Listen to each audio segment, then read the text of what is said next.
Okay, it's now 5 minutes past 7, so I think we'll make a start. There'll be some more people arriving. I hope everyone's managed to log in without issue tonight. So, welcome. Thank you all for joining this Streamline Surgical webinar. I hope it's the first of many. We'd love to hear more from you about about what you thought about this evening and what else you'd like to hear about. So, I'm Aruna Munasinghe. I'm a consultant bariatric surgeon with Streamline. I also have a busy NHS bariatric practice at Bedfordshire Hospitals, based in Luton, where we run a high volume unit and a high level training unit there. With me tonight is Rachel Bennett from our sales team. Give a wave, Rachel. Hello, everybody. So Rachel will with me tonight to help answer your questions, and she will deal with any sales inquiries and any other queries that you have, or anything that I can't answer. So so I'm really glad everyone could join. This webinar is all about choosing the right operation. Now, thank you so much for everyone who sent in your questions so far. We've got loads of questions to get through, so that's great. I love answering questions, and if there are any more questions, please put them in the chat. And Rachel will send those along to me as we go along. Feel free to interrupt me. There's no silly questions in this game. Anything you're thinking of, other people are probably thinking the same thing. So please do not be afraid to ask questions. It's a big topic. It's a bit of a minefield. There's lots of truth, and there's lots of myths out there. So hopefully we can go through as much of this as we can tonight. And obviously, if you want to know more and if you want to chat to us, then feel free to get in touch with Streamline, and we can arrange a chat with one of our surgeons. For those of you who are living with obesity, then look, you're in the right place. You're interested in hearing about weight loss solutions. And the most important thing to tell you is that, look, obesity, it's an illness, and the sooner we recognize that, the better. It's not your fault. It's not your fault that you live with obesity. You didn't ask for it. It's like any other illness, like asthma, diabetes. You don't ask for these things. Unfortunately, some people live with these conditions. And so, we're here to treat these illnesses, to try and not only make you healthier, but to give you a better quality of life as well. And any decisions that we make about treatment options are very individualized, and that's the importance of going through all these options with an appropriately qualified clinician, just to see what suits you. So the first thing to say is, so in terms of operations and what we do, we offer a range of things at Streamline, but in terms of surgery, the three main things, the three main operations rather, that we offer are the adjustable gastric band, the sleeve gastrectomy, and the gastric bypass. Now, choosing an operation, it's hard. It's really hard, and the important take-home message here really is that it's not just like picking an operation off the shelf. I fancy that one or that one or that one. None of these operations are perfect. They've all got good bits and they've all got bad bits. And if one was clearly better, we would just do that one. So you need to know all the pros and cons, when looking at any of these operations. And just because an operation worked really well for someone that it may not have the same effect on you. And so any decision that we make is very much based on your individual circumstances, and based on your medical history. And there are some people who can have any of the operations, but there are some people who should have one and not the other, and vice versa. So I'm going to give you an overview of the different surgical options. I'm going to start by talking about the adjustable gastric band, because we still get asked a lot about it, and again, it's something that you need to know the pros and the cons. So the gastric band was a really common operation more than 10 years ago, we used to do lots and lots and lots of these, but it's not something we do very frequently now in the NHS or the private sector. And there's good reasons for that. It still does have its role. It's probably something that people of lower BMIs could consider, or for people in whom a sleeve or a bypass isn't possible. But we've learned a lot about the procedure. So when we talk about any of these operations, they are all general anaesthetic procedures. So you will be asleep for the procedure, and they're all keyhole operations. And one of the questions that's already come in is, will I need to do a preoperative liver reduction diet? And for all of these operations, yes, we do ask that you do a preoperative liver reduction diet. And the reason for that is that the first thing we do in all these operations is to lift up your liver. Now, when your weight is high, your liver is also tends to be large. And if we can't lift up your liver, we can't get to your stomach. So I tell patients it's like lifting the bonnet of the car to get to the engine. If I can't lift the bonnet, I can't get to the engine. So that's why we ask people to do this special liver reduction diet before surgery. So I hope you can see my screen share now. I'm going to show you the adjustable gastric band. So these are the keyhole cuts that we do on your tummy. So on the inside, this is your stomach, and the way to think about your stomach is that you swallow your food into your stomach, and your stomach is like a reservoir for food. It takes your entire meal, and it churns your food for some time, and then when it's finished churning, it goes into the small pipes and gets absorbed, and what's left over goes into the big pipe and comes out the other end. So when your stomach fills, there are some receptors here to say to your brain, we're not hungry anymore, and to turn off the hunger signal. So the gastric band, here it is, going in through one of these keyhole cuts. It sits at the very top of the stomach, just where those receptors lie. And here it is, going onto the top of the stomach. And the band is connected through this plastic tube to a filling port. And that filling port we bury under your skin somewhere here. So that enables us to make it tighter or loosen it. And that's done by injecting fluid. Now, there's a big misconception that by putting more fluid in, you lose more weight. That's not how it works. This is very much an on-off switch. If it's too loose, it has a limited effect. And if it's too tight, the food doesn't go through. And when it's at the right level, what we call the green zone, that's when the band works. So now when you sit down to have your meal, this is your first bite of your food coming in. The food goes through the band, and as it goes through the band, it stimulates those receptors and sends a signal to your brain to say, not hungry anymore.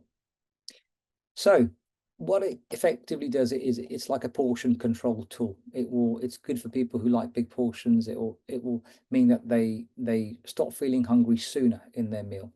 But to make this work, number one, you have to eat slowly. Number two, you have to keep this maintained for life, keep this correctly adjusted. But the third thing, and the most important thing, is to actually listen to your brain when it says, I'm not hungry. And that's the difficult thing that people do struggle with. And I often say to patients, do you ever go back for seconds? And if the answer is yes, that's when we're struggling to sort of not listen to our brain and say, actually, I'm eating, not that I'm hungry, but it tastes really nice. And as you know, we eat for many different reasons, hunger only being one of them.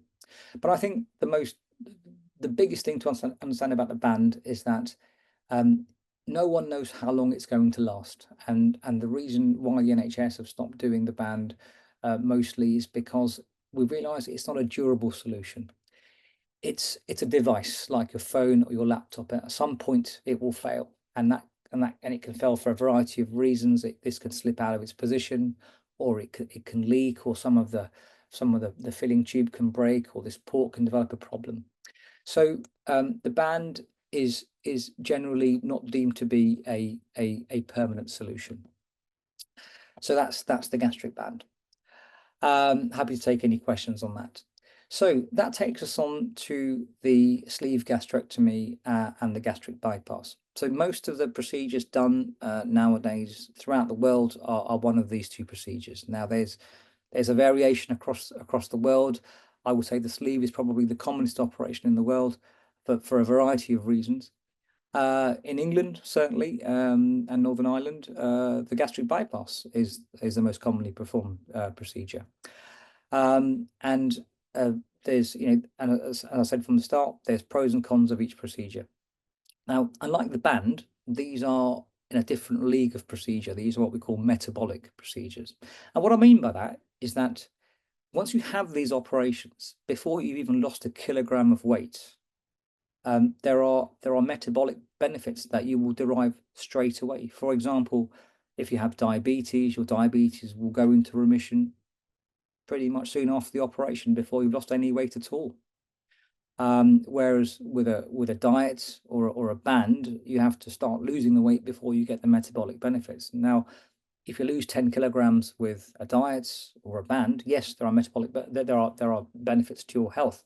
But if you lose those same 10 kilograms with a sleeve gastrectomy or a gastric bypass, there are additional benefits. And for these reasons, this is why these operations have now become the commonest procedures that we perform. So I'll start with the sleeve gastrectomy again, and I'm going to screen share with you. So here we are. So as I mentioned before, it's again a keyhole operation. Same set of keyhole cuts as you saw last time. And here's the stomach again. So with the sleeve, it's a fairly simple procedure to understand. What we do is we staple off about 2/3 of the stomach, like so, and the rest comes out of the body. So that's a sleeve gastrectomy. Show it to you again.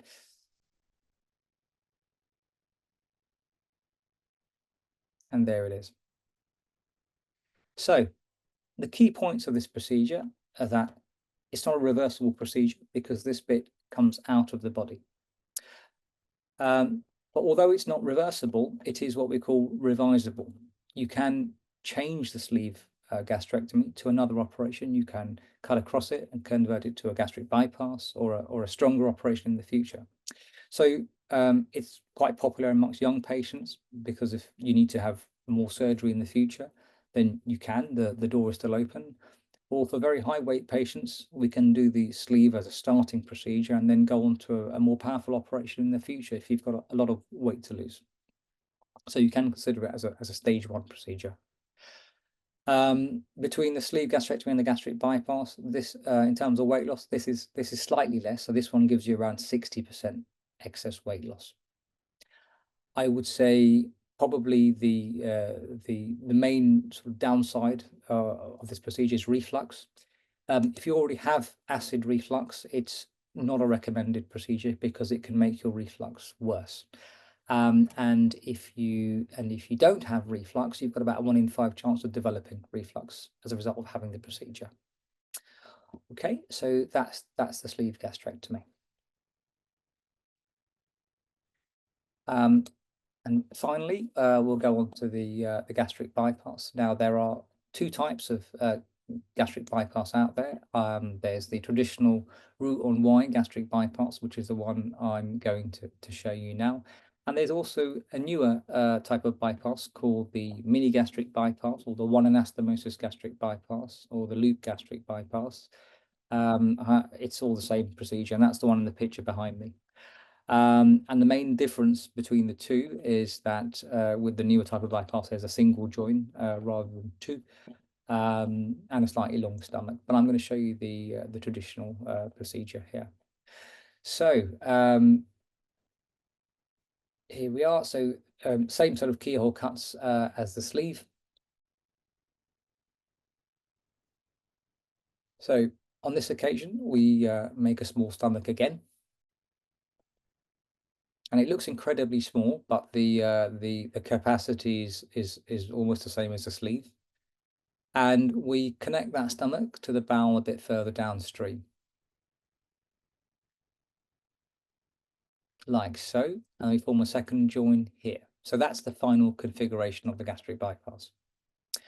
So if you follow the blue line now, when you eat, you will now eat into your new small stomach, and the food will carry on down to the second join, where it will be joined by this yellow stuff, which is your bile and digestive juices. So to get your head around this, we've done pretty much everything the sleeve has done, meaning giving you a small stomach, but and a little bit more. We've moved the mixing of the food and the digestive juices from here down to here. So say the rest of the food doesn't go through the rest of the stomach, that lies there lonely, not seeing food anymore, and the mixing takes place a little bit further downstream. And by delivering these calories to a little bit further downstream, it gives this operation a bit more metabolic power. So this one gives you slightly more weight loss, gives you 70% excess weight loss. It's slightly stronger against conditions like diabetes and hypercholesterolemia because of its additional metabolic effect. So other things to note with this one is that everything stays in. This bit of stomach stays in. It's alive and well. It just doesn't see food anymore. So this operation is actually a reversible procedure because everything stays in the body. But unlike the sleeve, it's not a revisable procedure, meaning it can't be readily changed to another procedure. Most surgeons consider this a one-stop shop procedure. But as I said, it gives you slightly more weight loss. And this is a low pressure joint. So it's considered to be an anti-reflux procedure. So if you've already got reflux and the sleeve could make it worse, this will actually improve your reflux. So this serves as an anti-reflux operation and also an operation that's effective against obesity. What are the downsides? Well, the downsides of this procedure are something called the dumping syndrome, where high glycemic index or sugary foods can make you feel unwell. And that's because, do you remember I said to you, your stomach churns your food, and your stomach there's no longer a stomach reservoir to churn up your food. So food goes through fairly rapidly now and gets delivered to here. And so sweeter, high glycemic index foods can make you feel unwell because there's no break, if you like, from that the stomach provides. It can make you very alcohol sensitive. So you have to be very, very careful with alcohol with a gastric bypass. A little bit of alcohol can go a long way. A glass of wine can put you over the limit to drive. Smoking, also you'd be very, very careful. This joint is very susceptible to smoking. And so if there's a history of smoking, be very, very careful with having a gastric bypass because ulceration in this joint can be very difficult to treat. And there's also an additional risk with a gastric bypass called internal herniation because bowel is moved from one place to another. And overall, it's a very effective weight loss solution as well, and with comparable effects to the sleeve. So that's the gastric bypass. I'm going to now I'm going to look at some questions that we've received. And Rachel, are there any additional questions you'd like me to cover at the moment, or start questions now? Well, we've had a few questions come in, but I think one of the main ones is when should somebody consider surgery? At what point should Thank somebody seriously consider this as an option? So I think the first thing to say is that there are criteria for surgery in the UK. There are all the NICE criteria. Essentially, if your BMI is more than is 35 and above, this is something that you certainly should consider, and more so if you have an obesity-related illness such as diabetes, high blood pressure, sleep apnea, because all of these conditions will improve with weight loss. And it isn't just about losing weight, feeling great, and being free of certain illnesses. It will, if you have this operation before the age of 60, the evidence is that you will live longer, and so you will live longer and have a better quality of life. So The short answer is that if you meet the criteria for surgery, then you should consider it when you feel ready and when you feel sufficiently informed about the process. Make no mistake, it's not an easy way out. It certainly isn't. And I go back to the fact that it's an illness, and this is how we treat it. So get as much information as you can. Speak to a healthcare professional. And when you feel ready and you understand what you're having done, then that's the time to have it. Um, Certainly don't go into this don't go into this without the information. It's like getting a very nice tool or a toy and not getting any instructions with it. And it's so important you understand how your operation works. And I can say that in all the years I've been doing this, that if you understand what you're having done and why, people are very happy with the results. I've got another question here saying, is surgery safe? So I think bariatric surgery, certainly when I was training, didn't have a very good reputation as being unsafe.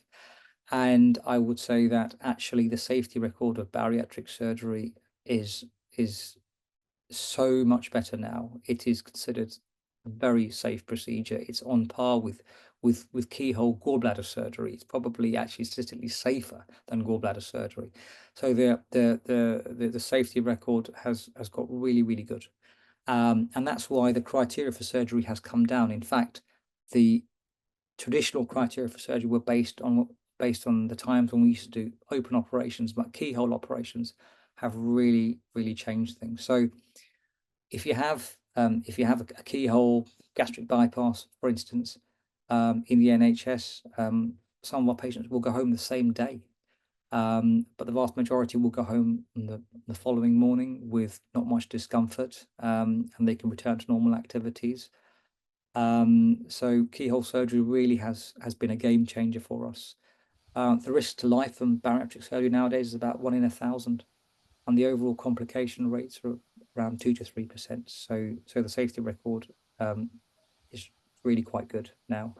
But everything has risks, and that's why we have thresholds and criteria to tell you, is it worth considering? And I think if your BMI is 35 and above, and you have an illness associated with obesity, and actually, if you come from certain ethnic groups, actually those thresholds are 5 points lower. So we know that certain ethnic groups like South Asians, myself included, we get our illnesses at lower BMIs. So it is certainly worth considering across a broad range of patients.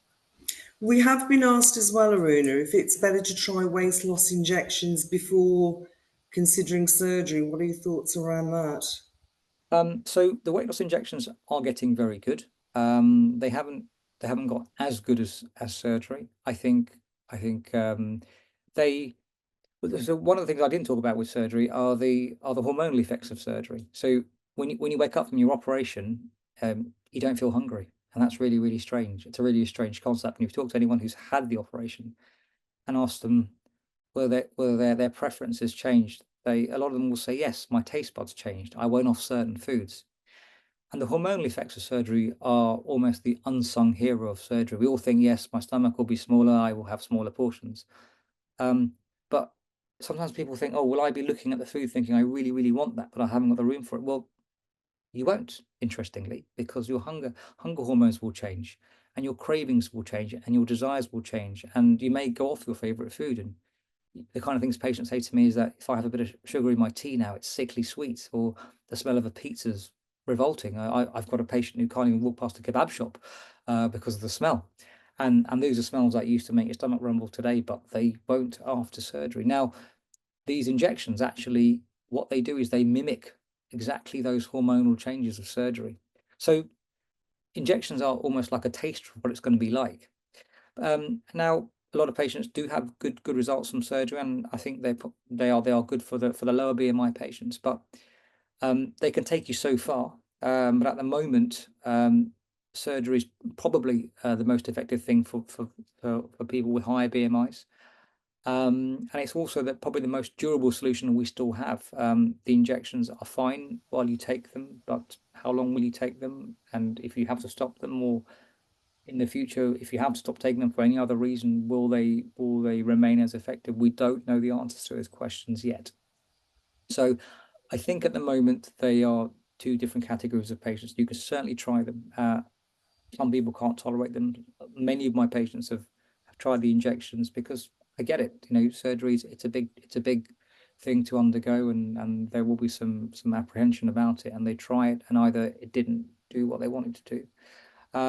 So yes, by all means, it's something that you can try, but we just don't know. Like a lot of new things, we don't know what the long-term effects are. I think surgery still has its role as being the most durable solution that we have for obesity. Okay, thank you. We've also had a question about how long are the operations? How long do they actually take? So the operations take, on average, between 60 and 90 minutes. I'd say a sleeve takes around an hour, and a bypass takes about an hour and a half. Um, but the short answer is operations take as long as they take. We will allow up to 2 hours for a sleeve, or up to 3 hours for a gastric bypass.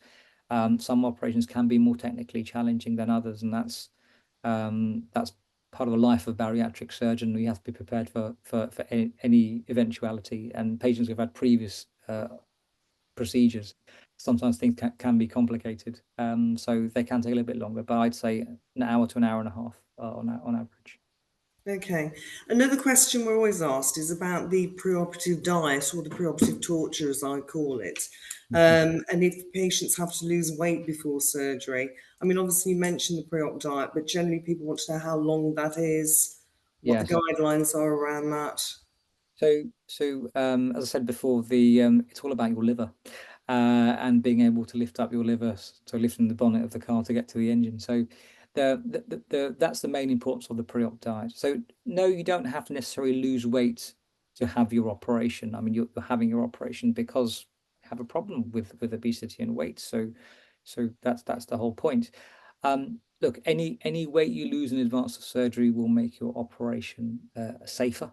That's a very important point. So if you can control your weight, or do anything you can to lose weight in your own way, that's great in advance of surgery. But the one prerequisite we do have, is the liver reduction diet, and that's essentially a carbohydrate controlled diet designed to make your liver smaller. Yes, you will lose weight on it, but it just makes your operation doable and safer. That's the most important thing. And what about foods following surgery? Again, that's always a question patients ask about the post-operative diet, what that's going to look like, and obviously foods once you get past that stage. Mm. So the end result with any of these procedures is that you should pretty much be able to eat what you want, just in smaller quantities. However, the reality is that there may be certain foods that just for no rhyme or reason you just either won't like or just won't sit well. And it might even be the same food cooked in a different way. So eggs are a classical example. Some people will be like fried eggs. No, it doesn't really agree with me, but I can do scrambled, and the reverse is also true. And we see this variability amongst patients. And your stomach pouch, or your smaller stomach, kind of acts like a bit like your guardian, and there'll be certain foods, especially the less healthy ones, that just don't want to agree. But for the vast majority of patients, they can eat pretty much what they want, just in smaller amounts, and the hormonal effect is lovely and powerful because you tend to make better food choices. So I always tell my patients there's three keys to long-term success. There's keeping your portion small. That's my job. I'll make your stomach smaller. Making good food choices, and the hormones help with that. And the third thing is as much physical activity as you can do. And is the more of those three things that you do, the more you'll get out of your surgery. Okay. And we've had some questions. Somebody asked a question about can these procedures stretch as such? So the short answer is you can stretch any procedure, but there is a misconception, and many of my patients ask me this: isn't it just going to stretch anyway, or isn't the sleeve just going to grow back? It does not happen anyway. Once we have made the stomach smaller, it will stay that way if you let it. Now, we've all done this. We've gone on holiday and we've had all inclusive or something, or a buffet, and over time, yes, you can increase your stomach capacity, and our stomachs are designed that way. So and so similarly after surgery, if you allow your portion size to grow, yes, you can stretch a sleeve, you can stretch a bypass, and your capacity can increase. So it's vitally important that once you recover from your surgery, you'll settle into sort of a ramekin size plate. That is your plate for life, and you never ever ever let that grow, and that's important. So you always measure your portions, and don't allow that plate to get any bigger, and certainly don't go back for seconds. And that's something that's part of the importance of our post-operative follow-up programs with our dietitians who will ensure that you make good food choices and you keep your portions under control. And that's why it's so important to look after your tool. And if you look after it for life, it will last you a lifetime. Okay. And obviously, a big part of this that it's got to be a healthy weight loss journey. So a lot of patients will ask about sort of vitamins, supplements, and things like that following surgery. Yes. So in the old days we used to just say bypass had to take vitamins, but now it's sleeve and bypass patients both have to take multivitamins. So online, so our national society, BOMS, BOMSS, you can Google the BOMS guidelines for post-operative nutrition. So yes, we do ask patients who have had sleeve gastrectomy or gastric bypass to take multivitamins for life, as well as a vitamin B12 injection every 3 months from your GP. And we also ask you to have your blood tests done just once a year for life, just to make sure you're not becoming deficient in any sort of trace elements or vitamins, because you can't always feel a deficiency. So just so that these things don't creep up on you. And on the other side of it is that if you've decided to have surgery, I would say to start your vitamins before surgery, so you hit the ground running, and that you don't develop any deficiencies afterwards. The absolute risk of deficiencies is not very high, but it's important that we take them regardless, and just have our levels monitored once a year. Okay. And for patients that take medication for health issues, Mm. patients always have asked about how that looks with regards to taking medication after surgery. Does the medication have to be changed? Does anything have to be stopped? No, having operated on a range of patients, transplant patients, and people taking a variety of medications, um, the the you can pretty much take everything as normal. The only things you might have to tweak are are the drugs that control your obesity related illnesses. So, for instance, your diabetes medication, you may not require medication afterwards, or you might require less medication. And same with your blood pressure, because we see fairly rapid effects, the improvement of diabetes and high blood pressure. So you may need to rationalize your medications, if anything. But if there are drugs that you're on long term, you can continue to take them.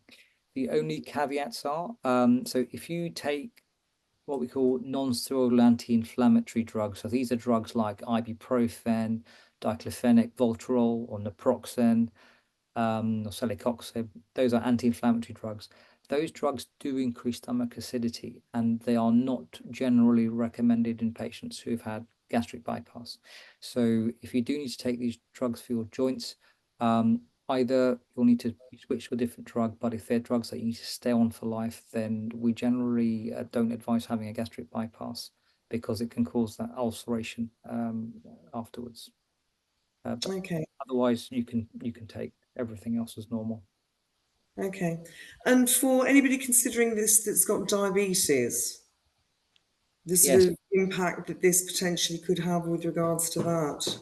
Well, um, yes, I think this is such a powerful thing. It's actually one of the reasons why I went into metabolic surgery, because it really is the only thing that we know of that can pretty much cure diabetes. Is it's the strongest thing we have. So if you've had diabetes for 5 years or less, or we see remission of their diabetes in the majority of patients. If you've had it for longer, we often see significant improvement. And if you're taking drugs like insulin, you sometimes you can come off insulin, or certainly you might be able to take less insulin. And it's even beneficial in type 1 diabetics, whose insulin requirement will drop. And in these patients, their condition just gets worse and worse and worse with life, and we can certainly put brakes on the progression of their disease, or certainly put diabetes into remission and reduce the complications of diabetes. Which is why if you have a condition like diabetes, your eligibility kicks in at 5 points lower BMI. Okay. And presumably for patients with joint problems, arthritis, blood pressure, cholesterol, and things like that. So yeah, so there's different realms of obesity related illnesses. So things like diabetes, high blood pressure, high cholesterol, these are all metabolic diseases. So we know that all of these metabolic diseases do respond in a very beneficial way with metabolic surgery. Gastric bypass certainly has a slight edge there. It's slightly stronger against all of these conditions. Um, joint improvements. Well, it depends how advanced the joint disease already is. If it's in its early stages, we will certainly see an improvement. But people with advanced osteoarthritis, or people who need to have joint replacements, um, certainly getting the weight off will improve the function of the joint and probably improve pain. Will he still need to have a joint replacement? The answer is probably. But actually, many of our patients are patients whom their BMI is too high to have a joint replacement. They've been turned down for these operations. So obesity surgery often is a bridge to getting other procedures done. So there are patients whose BMI is too high to have a kidney transplant. So they have a procedure, and then they can get their kidney transplant, or they can have a procedure, and then they can have their joint replacement, and they get back on their feet, having lost their weight and having had their joint replacement, and that's it. Their quality of life improves, and they have many happy years with a good quality of life, and they live longer. Great. We've also had a lot of questions around fertility. Mm. With regards to weight loss for patients that obviously looking to have IVF treatment, are struggling with PCOS, and really it's what advice you give to them and the benefits potentially this may have. Okay, so this is probably one of the best parts of my job, when people manage to conceive. It's amazing. So breaks my heart sometimes when people come to me in their sort of late 30s and say, "Oh, trying to conceive, IVF, need this." And I'm like, if only I'd met you 10 years ago or 5 years ago, you may not even need IVF. So subfertility in patients who live with obesity is extremely common. And many of the ladies I've operated on, when we talk about periods, they either have very irregular periods or scanty periods. And so when you have your procedure, after about 6 weeks, you're about 2 stone lighter, and there's been a lot of metabolic and hormonal changes in your body that have a direct effect on other hormonal effects, your menstrual cycle being one.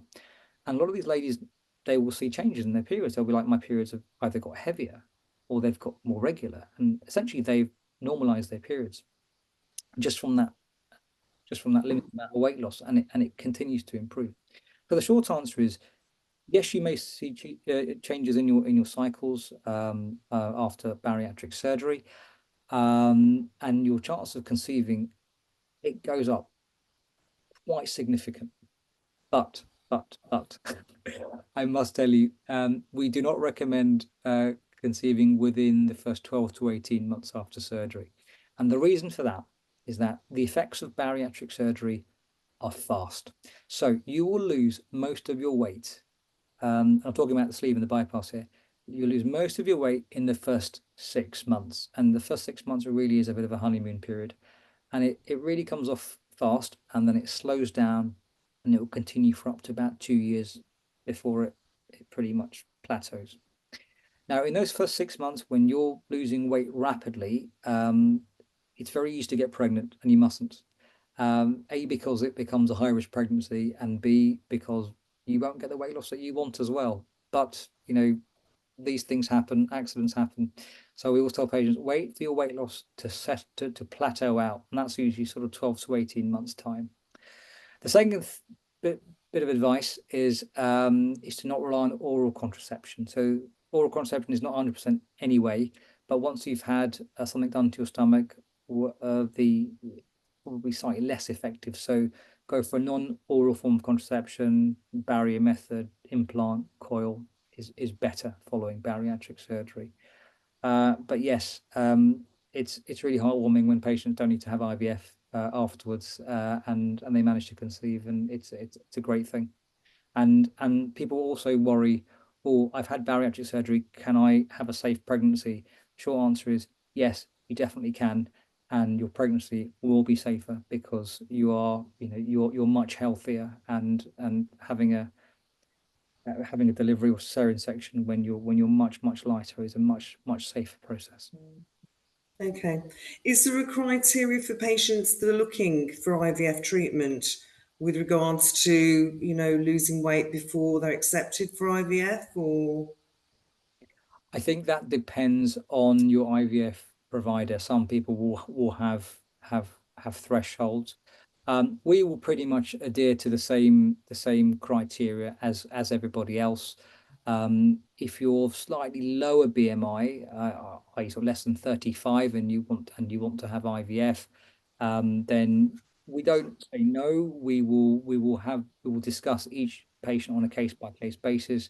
The way we do things at Streamline is that we will get a second opinion from another surgeon, and if we think collectively the risks and the benefits are in your favour, then it's certainly something we would consider. Okay, great.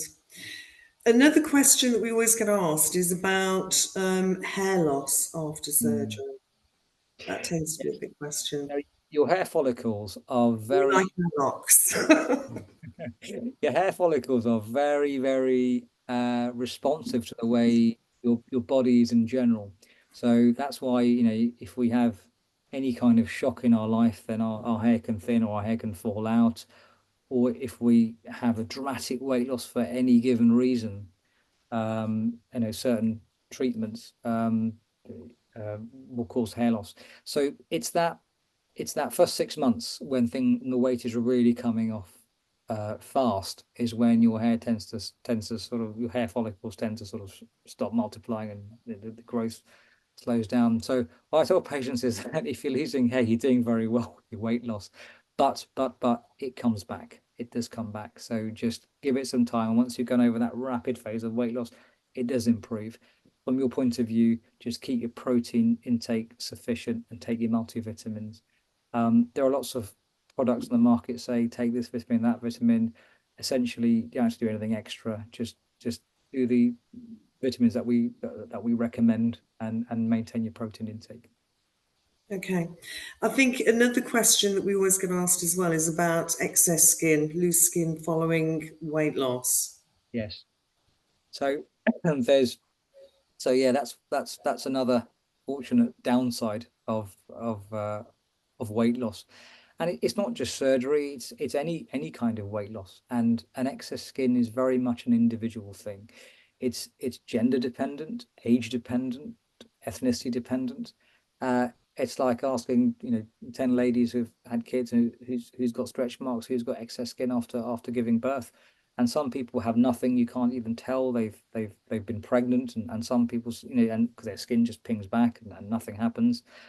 Whereas for other people, it's a more of a profound phenomenon. So we all carry our weight in different ways. Some people carry it all in the middle, especially diabetic males.